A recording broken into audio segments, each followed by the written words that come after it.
Dr. Amos Wilson told us, we have a school system that is based upon the psychology of white children and white people.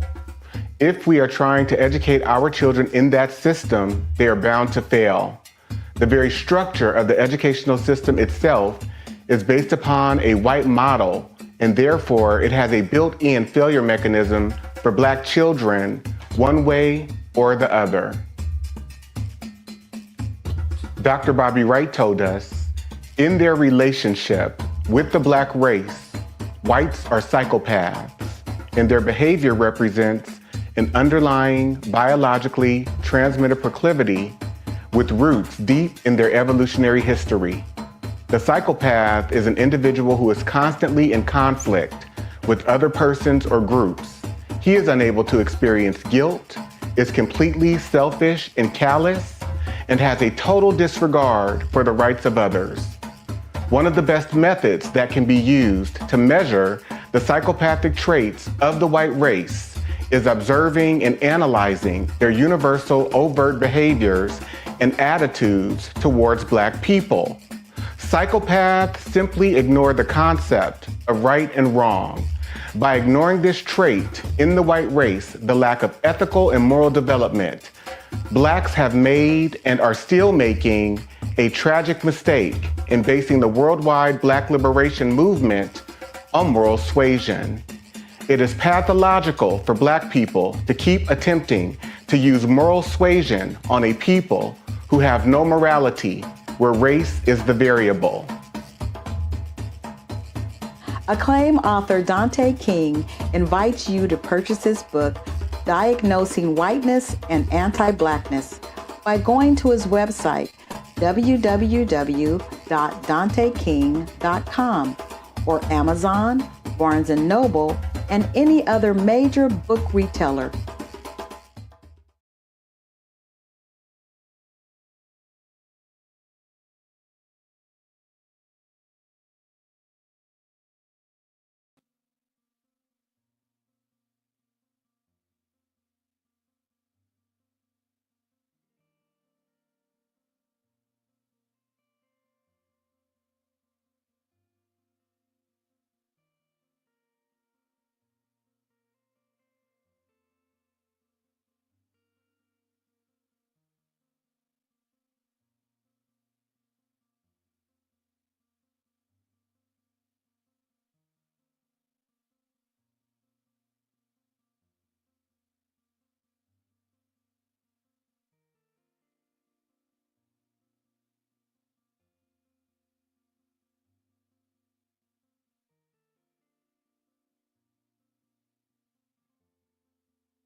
Toni Morrison told us that the people who practice racism are bereft, that there is something distorted about the psyche.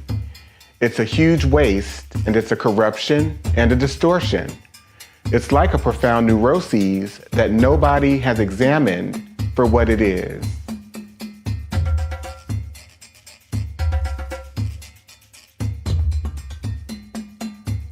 This quote is from Judge William Augustus Hall in a case that he presided over in 1855 concerning a 19-year-old black girl named Celia who was raped by her master, who she later murdered.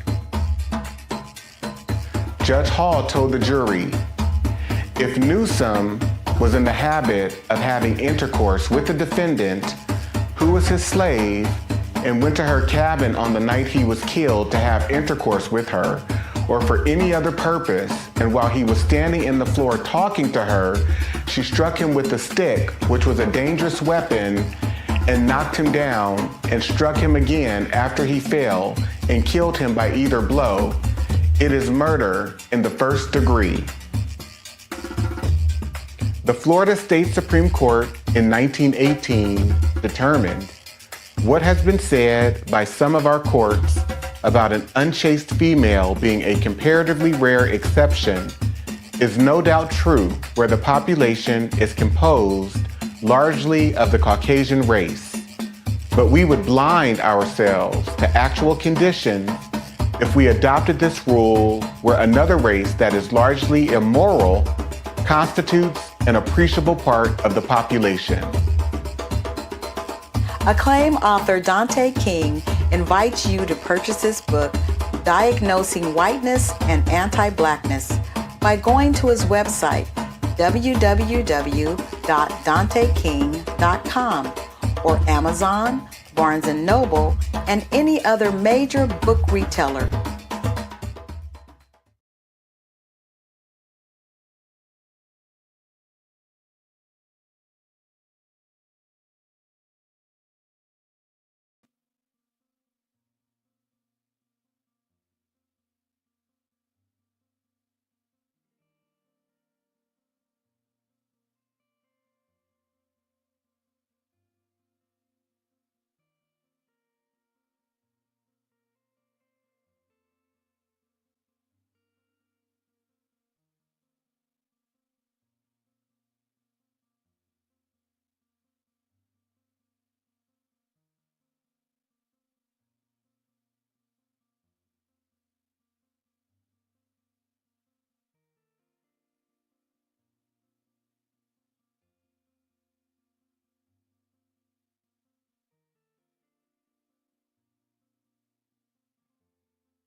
The 1969 Casual Killing Act established, whereas the only law in force for the punishment of refractory servants resisting their master, mistress, or overseer cannot be inflicted upon Negroes, nor the obstinacy of many of them be suppressed by other than violent means, be it enacted and declared by this grand assembly, if any slave resist his master or other by his master's order correcting him, and by the extremity of the correction should chance to die, that his death shall not be accounted a felony, but the master or that other person appointed by the master to punish him be acquitted from molestation, since it cannot be presumed that premeditated malice, which alone makes murder a felony, should induce any man to destroy his own estate. A wise doctor once said, white supremacy is diagnosable in individuals, systems, and society as a whole. Any idea of someone who is fundamentally superior based on race, appearance, wealth, anything is delusional thinking.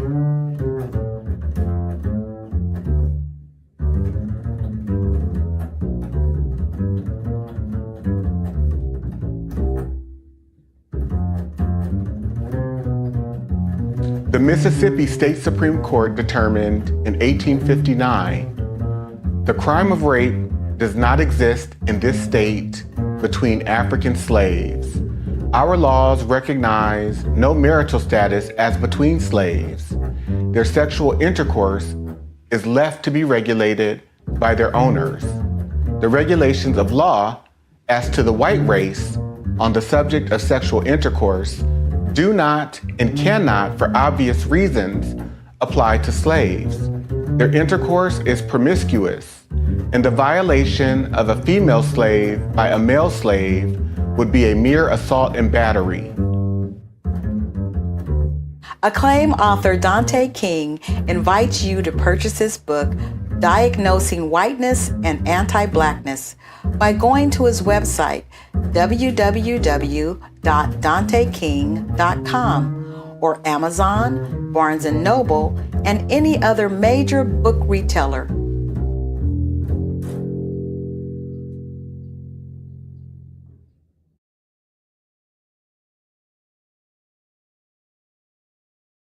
The book surprised you the most? A whole book. The whole book. Because I thought that I knew a lot until I read that book and realized I didn't know anything. There was a lot to learn and a lot to still be discovered. I'm still processing it. I can see things now that I didn't see before. And it's all because of the book. I love that. Jules? So much of the book really opened my eyes to things. The Casual Killing Act, the legality of rape. And then one of the other parts was the housing covenants and the covenants that were allowed. And growing up in the Bay Area, St. Francis Wood, for instance, is a highly coveted place to want to live or want to strive to, right? I was a child and I'd passed through St. Francis Woods, and it was something that you feel could have been attainable. And then as you read Dante's book, you realize it's attainable for white people. It's not attainable for me. It's not attainable for you, not in the way that you think you would be able to attain certain places and spaces. You are written out of that legally. Right. And Alicia? What really stands out to me is the 1850 Fugitive Slave Act, which describes so much of how white people operate in terms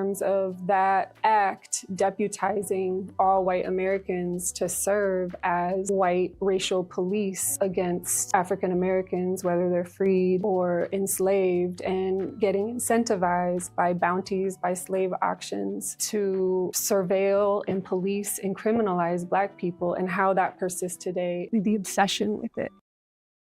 The author of the book, some time to speak directly to the audience. Tell them what you know they need to hear and the takeaway from these 10 episodes that wonderfully, thoughtfully, and lovingly unpack the chapters of your work. The last thing that I would like to leave all of you with is a call to action. Read the book, study the book with your friends and family. Take it one chapter at a time and highlight, read, reread the information contained in each of the chapters, as well as the reflection questions that are at the end of each chapter, because we have to understand we've normalized violence against African American people. We have lost all regard of our humanity towards African American people. This is a call to action to regain a sense of your own humanity in regards to how you come to knowing, understanding, making meaning about who you are in relationship to Black people, and how have you been tainted and corrupted by white rulership and white racial control. This is a lifetime journey for me. I know that I will be in recovery from white supremacy and anti-Blackness throughout my entire life. And so I'm calling us to be greater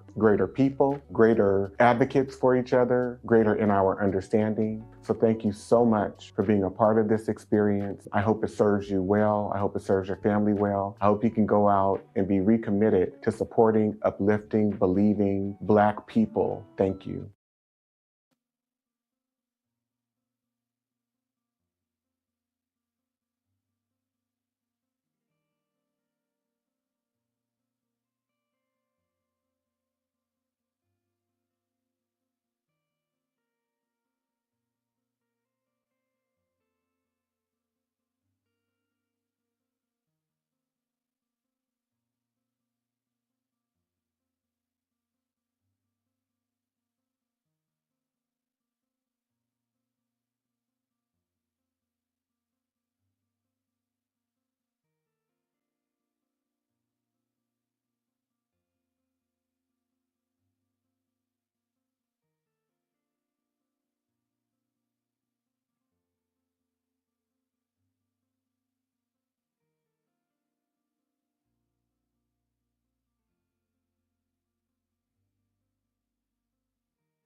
Free. We're not on plantations. We're not indentured servants. Well, that's We're not unfortunate. slaves. Yeah, I know. Yeah.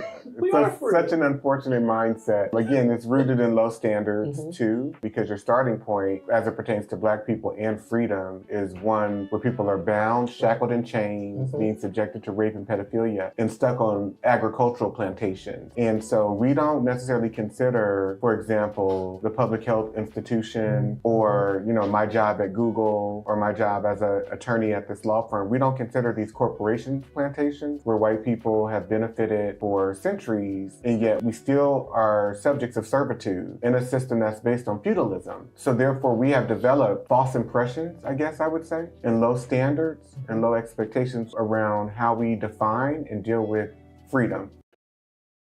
You to just really chime in from your perspective. How has this truly shifted your view of America? I appreciate Dante's definition of a racial terrorist, and that includes white people who are indifferent to the torture of Black people, and just thinking about how all white people are implicated, and thinking about the white mobs and the lynchings and the massacres of hundreds of innocent Black people, whether it's for voting rights or for organizing for farm action, whether it's for any crime that was arbitrarily made up by white people just to torture Black people, and how entire white communities showed up to lynchings, to massacres, as a social activity, as a religious activity, showing up in Sunday church clothes, children smiling at cameras while Black bodies hang from trees burning. I believe that white people have traded in our morality and humanity for white power.